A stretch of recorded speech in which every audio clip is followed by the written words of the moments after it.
Ma'am, অনেকেই মনে করে যে অ্যালার্জির সমস্যাটা আসলে একেবারে ভালো হবে না, আবার কেউ কেউ মনে করে যে না, অ্যালার্জির যদি মোটামুটি ট্রিটমেন্ট করা যায় সেটি আসলে একেবারেই কিউরেবল হয়ে যাবে।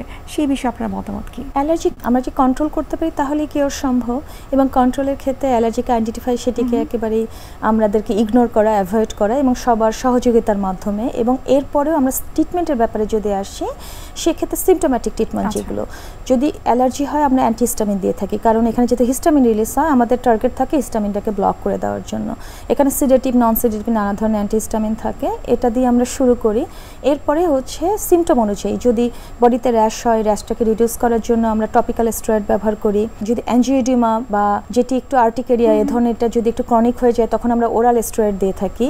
এবং অনেক সময় ইমিডিয়েট যে হাইপার সেন্সিটিভ বা অ্যানাফাইল্যাক্সিস রিঅ্যাকশনগুলো হয় সেক্ষেত্রে আমরা কিন্তু ইনজেক্টেবল স্টেরয়েডও দিয়ে থাকি। এটিক্যাল স্টেরয়েড এবং অ্যান্টিহিস্টামিন, এবং আমাদের যে মাসল যেটি থেকে হিস্টামিন রিলিজ হয় এটাকে স্টেবিলাইজ করার জন্য আমরা লিকোট্রিন দিয়ে থাকি লং টার্মের জন্য, যেটি অ্যাজমার ক্ষেত্রেও উপশম হিসেবে কাজ করে। এবং ডিসেন্সিটাইজেশন করে থাকি। আমাদের অ্যালার্জির ভ্যাকসিন আছে। আর অ্যালার্জির কিছু আধুনিক ট্রিটমেন্ট হচ্ছে অ্যান্টিঅক্সিডেন্ট থেরাপি। এই অ্যান্টিঅক্সিডেন্ট থেরাপির মাধ্যমে আপনি আপনার ইমিউন সিস্টেমটাকে কারেক্ট করতে পারেন, বডির ইমিউনিটিকে বাড়াতে পারেন, এবং তখন এই অ্যালার্জিগুলো সহজেই আপনি যদি নিজে ইমিউন থাকেন, আপনার ব্যারিয়ার যদি ইন্ট্যাক্ট থাকে, তখন কিন্তু অ্যালার্জেন আপনাকে সেভাবে আক্রান্ত করতে পারবে না। আপনি ফিট অ্যান্ড ফাইন থাকবেন।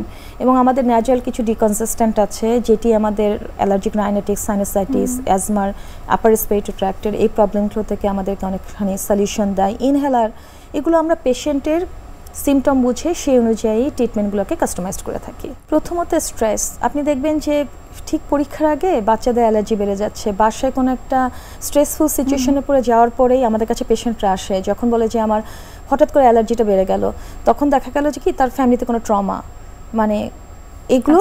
সেজন্য আমরা স্ট্রেস রিডিউসিং টেকনিকগুলোতে বেশ জোর দিই, মানে মাইন্ড, বডি, সোল, আপনার সব কিছু মিলিয়েই আপনি অ্যালার্জিকে অনেকখানি কন্ট্রোল করতে পারবেন। আপনি যদি স্ট্রেসকে কন্ট্রোল করতে পারেন, আপনার 30% অ্যালার্জির সিমটম কিন্তু রিডিউস হয়ে যায় এবং অ্যাটাক হওয়ার চান্সও কম থাকে।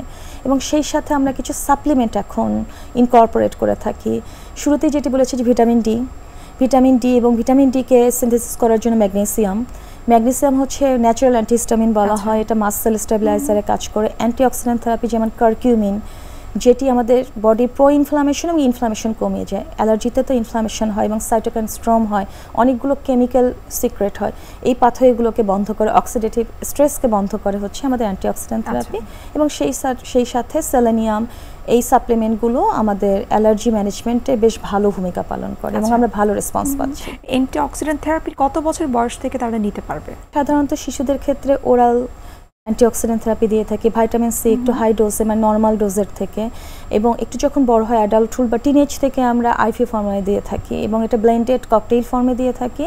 টাইম রিলিজ ভিটামিন সি থাকে, এখানে কোকিউটেন থাকে, আলফা লিপোইক অ্যাসিড থাকে, এবং সব কিছু মিলিয়ে আমাদের ইনফ্লামেশনকে কমিয়ে আনে, অ্যালার্জিক যে রিয়াকশনটাকে সেটার প্রবণতাটাকে কমিয়ে আনে, প্রিভেন্টিভ মেজারমেন্ট হিসেবে অনেক ভালো কাজ করে। এই অ্যান্টিঅক্সিডেন্ট থেরাপির প্রোটোকলটা আসলে কি, মানে এটা কি বছরে একবার দুইবার কীরকম ভাবে আসলে নিতে হয়? এটা ডিপেন্ড করে এবং পেশেন্ট কতখানি অ্যাভেলেবল এই ট্রিটমেন্টের জন্য। তবে এটি অধিকাংশ ক্ষেত্রে এগুলো যেহেতু ওয়াটার সলিউবলস আমরা ইনগ্রিডিয়েন্ট ব্যবহার করি, পেশেন্টকে আমরা 4, 8, 12টা এ ধরনের সেশনে বলতে পারি, এবং পরে হয়তো ওয়ান্স আ মান্থ বা টাচ আপের জন্য বছরে 2বার করে শট নিতে বলি। তবে ডিপেন্ড করে অ্যালার্জি সিভিয়ারিটির উপরে এবং পেশেন্ট কতখানি সেটিকে অ্যাফোর্ড বা অ্যাভেলেবেল পেশেন্টের। আমরা এই অ্যালার্জিজনিত সমস্যা নিয়ে আরও বিস্তারিত জানবো, তবে তার আগে আমরা একটু দেখে নিচ্ছি আমাদের স্বাস্থ্য প্রতিদিনের নিয়মিত আয়োজন কি খাবেন কেন খাবেন এই সেগমেন্টে।